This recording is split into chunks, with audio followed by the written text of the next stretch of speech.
I think now that we're finally in the month of September, it's here on Labor Day Monday, where we have games later tonight as we recorded in the afternoon. And I think finally we can really kind of talk about the wild card races being here. There's not a lot of games left, and every series now feels much more impactful on the overall state of the race because we were talking about, just a few weeks ago about teams like the Cincinnati Reds and the Pittsburgh Pirates had a chance to, maybe make the wild card. They were on the It outside was so looking sweet, in. wasn't it? But yeah, that's not happening anymore. We can pretty much say bye-bye to them. But out of nowhere, a team that we picked to win the NL Central, I think you picked them also, the Cubs. No, I picked the Brewers. I think you I picked the Brewers. Okay, then you're doing well, and I didn't pick the Brewers. I picked the Cubs. Well, all year long, I've looked really dumb, and now I just look kind of dumb. Or I might have had the Cubs in first and the Brewers in second. But So do you think? And the Cubs just went on a crazy jag. They they're scored 99 runs in 10 games, the most since like 1901 for them. Nico Hoerner being at the center of it all, but do you really think the Cubs have a real chance at winning one of the wild card spots? Not realistically, NL just because it's such a high mountain for them to climb, and they would pretty much have to keep playing at the pace they've been playing at over the last 10 or so games the rest of the way. Like, yeah, if they go something crazy like 22-3, then Yeah, that's right. 22-3, right. That's what would have to happen, though. right, and then they would have a chance. That would get them to 93 wins, and they would have a real chance. But think about it. Real chance. If They you- might win the division. Well, if you drop even 4 games from that, you go 18-7. You only have you're relying on and other it depends teams. on what the other teams do, right? Right. So they don't, let's say you play lousy and we have the Padres and the Diamondbacks, so about 62, 63 losses. The Braves about the same, and the Mets Braves have have 64. Well, the Braves have 63. The D-backs and the Padres. The D-backs have 60, and the Padres have 61. I'm sorry, so 60 and 61. So they have the edge there, right, in terms of the last 25 games of the season. If they play 12 and 13, it forces the other teams that are chasing them to go, now 16, 17 and 8 or something like that. Right. And All that these last- teams chasing have to perform incredibly well. If you just kind of play mediocre, and It's if you play well, you've kind of put it away. Right. So it would require one of these teams who have been two of the hottest teams in baseball in the second half, talking about the D-backs and the Padres, basically having a collapse for one of them to not make the playoffs. And the at Padres this aren't point. collapsing, but they are 9 and 8 in their last 17, which is a far cry from what they had done over that Right. stretch where they So they're seemingly didn't lose. They're struggling a little bit, but I think as long the D-backs are playing the Dodgers right now, and the Padres are going to be playing a series against the Tigers. So it'll be interesting to see where they end up, and I think both of those teams will be a playoff team. And then it's just going to come down to a dogfight between the Braves and the Mets for that final playoff spot. It seems that way, and it really doesn't seem like the Cubs would be the next team, believe it or not. The Cubs are the next team up. They're only 2 games behind, or They're closer than they're close behind the Mets, but it just feels like they have to climb over 2 teams with not that long left to play, and that's just hard because one bad series really can doom you if the Mets and the Braves keep pace. right, and and the Cardinals. We've said they're done for a while. They are. I think they're done. The Reds and the Pirates, you talked about them. They are. They're done. So you've already sort of taken some teams out of the The mix. same way the Rangers are done. The Rangers are definitely The, done. the Mariners are. I think they're done. I think they're probably done. I mean, They still have done in that we don't think they're going to run a 22-3 streak or even a They don't look like it, 18-7 certainly. streak. But so that's why I think they're done. They haven't done anything like that. Well, it's the all same year. way like the Tigers would have to rip off that kind of streak to catch the Twins or the Royals in the AL Central. So I think the AL is almost locked up at this point. Really, the only way it's not locked up is if Boston goes absolutely wild the last month of the season. Well, They've they got spanked by the Tigers over the right, and they've weekend. not been playing well. Now they come to New York, and so it'd be great for them to continue not playing well. And Alex Cora, who we always talk so highly of on this podcast. You certainly do. I know. I like him. He's basically is very frank about his team. Going, we're not doing anything. We're not pitching. We're not hitting. We're not making good plays, and we're not a very good team right now. Basically, I don't know if he said that, but So the other they're three things he did say cosplaying is the Chicago White Sox. well, nobody can do that. That's 0-10 in their last 10. Yeah. The White Sox, and let's just mention them for a second since we're talking about the AL a little bit. The White Sox historically bad. It looks like they're going to supersede the 62 Mets.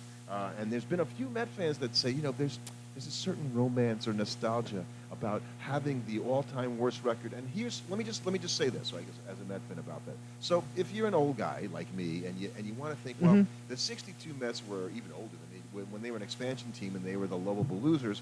And they won the World Series 7 years later. That makes the '62 Mets better in your mind if you were young then you saw that because it was such a cool thing that had happened then. It means nothing now, but to that person that went through it, you can't duplicate that feeling unless you had it happen to you. No, and Ria, that just sounds wild because I can tell you there's nobody that's going to be romantic about this White Sox season. No, well, they're not lovable. They're just Right. losers. Right. But and I think the thing is, so was that Mets team. They've only become lovable losers as time has looked back on them as a way of, I don't know, making that more okay.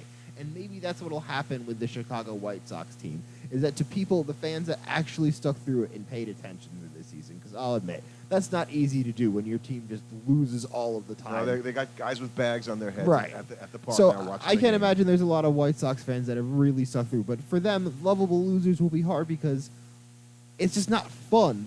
We already follow the team, so like, it's tougher to get these sort of mythical stories about how, oh yeah, you know, they stuck through it with their pluckiness despite not being very good. It's just like, no, they just stunk and it wasn't fun. Well, and you mentioned, the AL being sort of done already, and with the Red Sox, actually the Red Sox are only a game ahead of the Tigers. I think the Red Sox are in trouble to make the playoffs as well. But the Orioles, they get to go and play the White Sox, and so it is so fun to play the White Sox if you're the other team. Medicine right for a team. now. Yeah, exactly, and that's the But there's going to be some team that they're going to be a portent for some team. I'm just going to tell you that right now.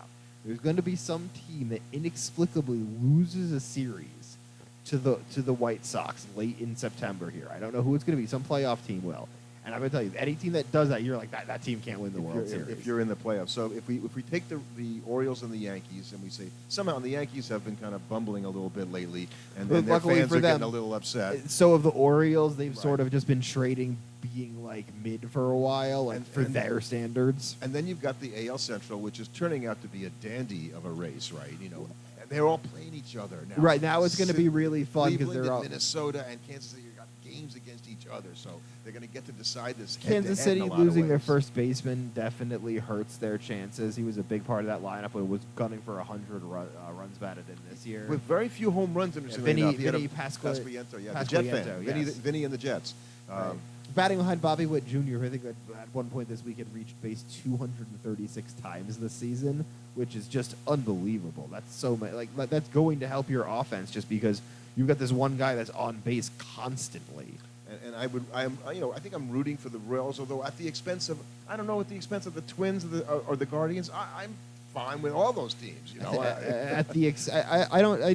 I think at the expense of Two rookie managers in that division, though. Interesting. right at the After expense those of feels weird because seasons. I don't think about any of the other teams that I'm not rooting for. I don't Yeah. like if I'm rooting for the Royals, why would I care about the Guardians and the Twins? So I took a look at, and we didn't even talk about the AL West because the Dodgers have a substantial lead. The NL West. And the NL West. Then we talked about a little bit about the Diamondbacks and the Padres for a second, but the Giants, who are still out there and have a chance, That's really generous. have a chance. And they have, I checked this out, the toughest remaining schedule. Well, that's of not all good. The teams, right? They don't have, and sadly, Colorado has the second toughest schedule. It doesn't help a team that isn't going to win. Well, 70 Colorado's games. just thankful for the existence of the White And- Sox and this the end of season. the season is And the coming. Marlins, I guess. But the Mets have the fourth hardest schedule the rest of the way. Let's just say they play the Phillies a whole bunch. They play the Phillies. They play the Braves. I think the last 3 games of the season. So that's gonna. Well, that Braves series last 3 games of the season is what drama is written for. Because ideally they're like 1 game apart or something going into that, and then you've got primetime drama of who wins that last series. But oh man, that would hurt really. Shades of 1985 when the Mets played the Cardinals in that last series, and I think they had to sweep them, and they didn't. They fell Right. short by 1 game. I would say Oh, that was if a it tough came year. down to that, I don't think I would be putting money on the Mets to beat the Braves in a series to advance to the playoffs. But it'd be fun to have the chance. But the teams that have the easiest schedule, and it's just interesting to note those that have playoff aspirations, beside the Tigers, which is interesting, they have the second easiest schedule, are the Dodgers, the third easiest, the Baltimore Orioles, the fifth easiest. Well, the Yankee fans should pay attention to that a little bit. I wouldn't be surprised if the Orioles, that their strength of schedule drastically changed before this series of the White Sox and after it, because I think having them on there really helps. Right. And then after that, it won't be as good necessarily, right? Atlanta, unfortunately for Met fans, has the Right. seventh easiest schedule. So that's going to definitely play a role as we come down, because when you have so few games, the strength of schedule really does matter. Right, it really does. Right, because Atlanta has a series upcoming against Colorado. That's not great for the Mets because Colorado's not been good this year, and Atlanta will probably get at least two victories in that series. You don't like being in a position where you're like, I really need the Rockies to come through for me right now. I would definitely not qualify as a Braves fan, but here's what I'll say. If I had to say about Manager of the Year in the National League, I might think Brian Snitker might deserve it. Right, for how many injuries that Right. they've navigated You to come get into the here. season, you have like your best player. Nope, you're not going to have him all year. Your best pitcher. Nope, not going to have him all year. I think it could. I think that's a very, very good choice. Like I think that he's got a real shot at it. Just because, yes, they were favorites, and so I think that has a big help with like in terms of getting them to expecting them to make the playoffs. But I ultimately think that he's really performed above expectations, and I don't think anybody would have expected them to really still be commanding. They still have a chance. I think Pat Murphy also has a real chance. Well, and when you take over as rookie manager, that's the same thing in the AL, having two, Stephen Vogt and Matt Cacharo. Right, I think both of those guys have a real chance at winning. So the key thing about because didn't Skip Schumacher win it as a rookie manager? So clearly, take over a team that isn't playing very well and play well, and you're going to be manager of the year. It pretty much goes that way. Pretty much now. guaranteed at that point, just because it's such an easy story. Oh, rookie manager comes in. Well, they weren't a playoff team. Now he's manager. They are a playoff team. And sign him up. And I as much as I like the job that Carlos Mendoza that has been doing with the Mets, I don't know that that's a manager of the year type job. Only if they make the playoffs. Yeah, and even then, like I said, I think Snitker probably, given the fact that he's kept Well, them in all the the thing way, is that if the Mets make the playoffs and the Braves don't, that's the thing. For the Mets to make the playoffs, the Okay. Braves don't make the playoffs. So in that case, Mendoza's argument immediately becomes better than Snitker's because you're like, you can't give it to Snitker saying, well, he did a really good job of keeping them in the race to make the playoffs when Mendoza's sitting right there having his team made the playoffs. It doesn't make any sense. I see your point, yeah. The same thing with Murphy. His team's going to win the division. I think that's probably the biggest argument because nobody expected them to do anything. At least most people. It's Yeah. right here. I'm at the top of the list. I've been a disbeliever, and they have, the Brewers, the largest run differential in Major League The Baseball. offense has just That's been, unbelievable. especially with Christian Yelich being out there, offense has consistently produced. It'll be interesting to see if that sticks around in the postseason because that's something I would be concerned about. I just went at that season looking at the Brewers going, no Corbin Burns, he's in Baltimore. No Brendan Woodruff, he's injured, out for the year. Those were their number one and number two pitchers. What team can lose the number one and number two pitchers and still not only be competitive, have the best run differential and almost the best record in baseball? Well, Jackson Churio has been very good for them. Very good is an understatement. He's like rookie of the year kind of conversation. He won't win it, but he's in the conversation. And I just and the other thing that they do, and I took it. Here's another good one. I looked at team bullpens because we talked about it. I think on our last podcast that when you get to the playoffs, your bullpen is really going to be what holds you up and gets you to the finish line. If they pitch well, the Rangers bullpen kind of came out of nowhere and pitched great last year, and they won the World Series. And there always is a bullpen story that's attached to a team winning the World Series. I think that's pretty standard. So Cleveland has the best bullpen. If you look at it in terms of ERA, their whip is pretty good. Milwaukee is second, right? And their whip for the bullpen is 0.64. 0.64, What? is that true? That doesn't sound right. But they do have the second lowest ERA. Atlanta 3.31 with a whip of 1.19. So interesting that those are the top three teams: the Astros, the Dodgers. You're seeing all these good teams. Good teams are good teams, so it's not surprising to see all the playoff teams at the top of that sort of statistic. But it does sort of speak to the strength that if you're going to be a contender, you need to have a bullpen, which is why even as a Met fan, even if they do somehow make it in the playoffs, there's no way that bullpen is good enough to get them to a title, even if they got hot. And Kansas City, I noticed, has the fifth worst bullpen, and that's obviously been a bugaboo for them all year. And a reason why, right, playoffs, they don't have to do it this year. Right, no, they don't. Again, the Kansas City Chiefs were hoping to be Chiefs? in the Kansas City Royals. Wow, sorry. The Kansas City Royals are hoping to be in the hunt for the playoffs this year. Right. They are, and they've got a good. They've done it all. They've had a great. They've had a great year. If they make the playoffs, it's gravy. They get their young guys some experience in the postseason. It validates the moves. And now you can say, hey, let's go spend some more money this offseason, and we might only be a player and a hot streak away from winning a World Series. We've only got a year or two left on Salvador Perez. Try and go for it. This is definitely vintage Salvador Perez, right? He's unlikely to get better going forward. Right, And I exactly. think, could you get another year out of Lugo and Waka that you got this year? I don't know if you have a right to expect that. Reagans is young. I like him. Brady Singer's a nice pitcher. I think they've got some, future starters, I think, that are going to go forward, but they need to rebuild or build that bullpen up, and that's what I think they would work on in the offseason. Right. I think if you're the Royals, you're probably thinking, man, if we could go and bring in a really good outfielder or a really good third baseman, that could potentially turn our team around, because they've actually gotten a season at the at the plate from their catcher that's been their backup catcher even that's been impressive. Freddie Furman has had a very good season with the bat. For me, it's good. Right. It's just helpful that you've got Salvador Perez, and you're probably not getting another 270 season out of him. So these bullpens are going to play a big role, and even the teams that aren't at the top, the Phillies bullpen, a reason for concern. They're kind of middle of the pack, just above the Mets. I think they're not the unassailable force that they were last season. Last season we spoke about the Philly bullpen with it's such a strength, they're so good. It does not feel that way this year. Sir Anthony Dominguez is gone. Alvarado is not nearly the same guy that he was a year or two ago. He seems much more hittable, and he's prone to giving it up. And guys like Ryan Kirkring, while they're good, they haven't had sort of the dominant year you would have expected out of them after the last postseason. I think you're nervous about your bullpen in the playoffs, and so I think there's a lot of. I think every team is nervous and you can about see the their bullpen. Diamondbacks bullpen fell down this year. They're not as good as they were. I think they're tired. The Texas bullpen, obviously, and then nothing went right for Texas this year. Right, but I think those two bullpen really imploded. I think that's why it's hard to make those deep postseason runs year after year, just because of the wear on your bullpen staff more than anything. Because if you retain all those guys, they pitched a zillion more innings than they're used to pitching. So you're almost better if you win the World Series shipping your bullpen out and bringing in a completely fresh one. Yes, and and if I'm a Mariner fan, I'm super frustrated because we know what they've got among the best starting rotations in all of baseball.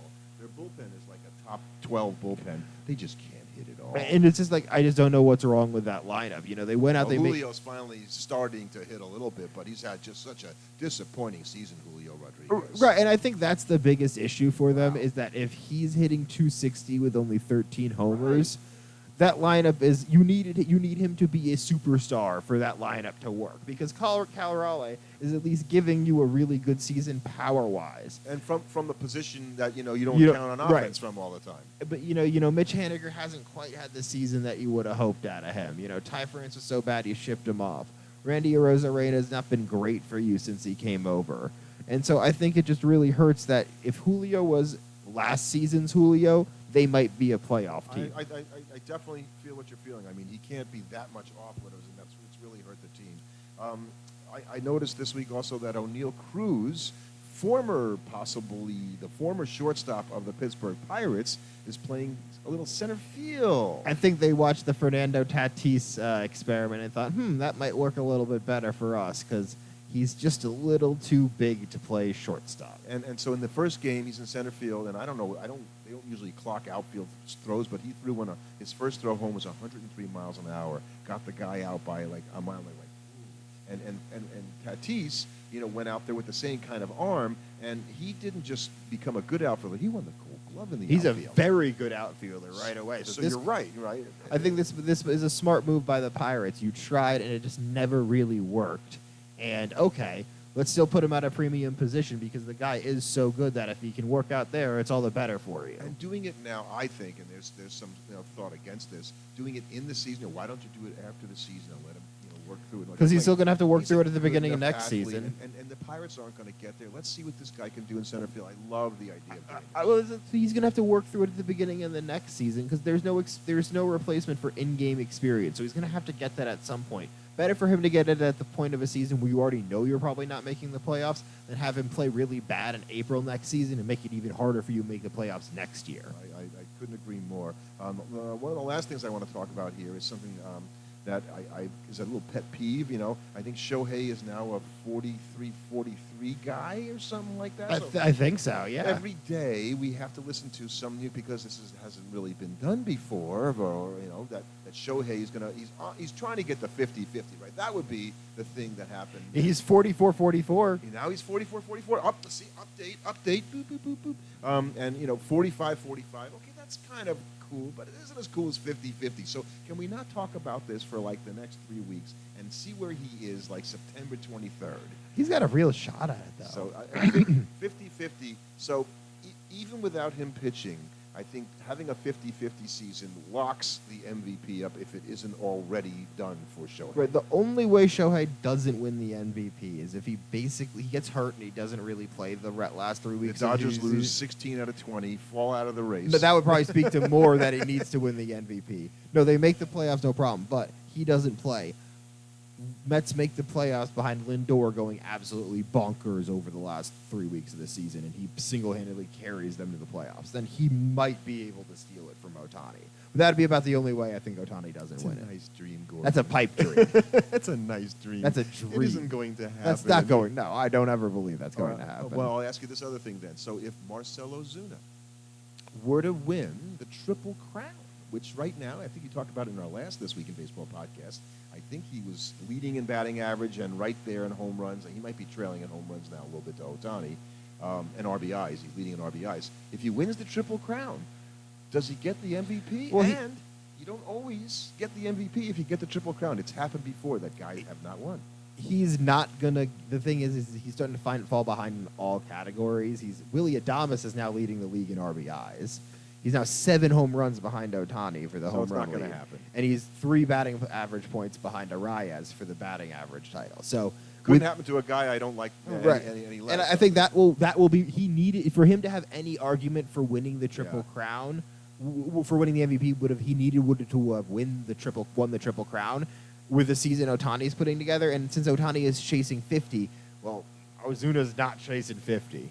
And interesting that Willie Adames, whose name is not in the MVP conversation, He arguably should be at this point. he is going to be the very rich man after the season because he is going to be a free agent.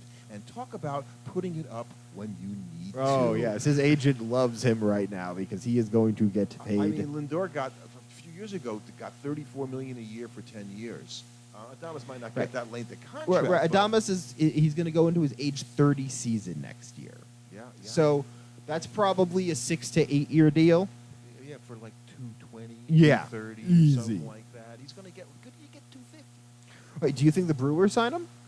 Oh, the Brewers traditionally don't spend that kind of coin on players. I don't know that they've ever done something like that. So I don't know. That's a great question. I would say no. Right, well, then who's the market for him then? Who's the team that goes out and gets Willie Adames? There's a team that plays in the Bronx that could use a guy like that. We love Volpe, but I don't know. I don't know. Yeah, that's a Yankee move. It's definitely a Yankee move because the Red Sox are unlikely to do that. That's not their kind of play, even though that's the kind of player they could use. You know who I could also see doing that? You want to make a splash in the offseason after a disappointing year? Another AL East team, the Toronto Blue Jays. Yeah, they need to figure out what they want to be when they grow up. Right. I'm just saying that's the kind of thing I could see them doing in a bit of desperation. Yeah, that would be desperation. I'm not really. I just in turn that team needs to figure itself. So, Willie Adames has impressed me because he's been doing this very quietly all year, and all of a sudden you mention, oh yeah, he's just leading the National League in RBIs at shortstop. That's pretty special. So this is we've got some great rivalry games. Like I said, the Cleveland and Minnesota and Royals are all going to play each other. So it's just like knockout time. And I think in a week or two, I think the fringe teams that even have a fading chance are going to be faded out, and you're going to be just dealing with a few teams.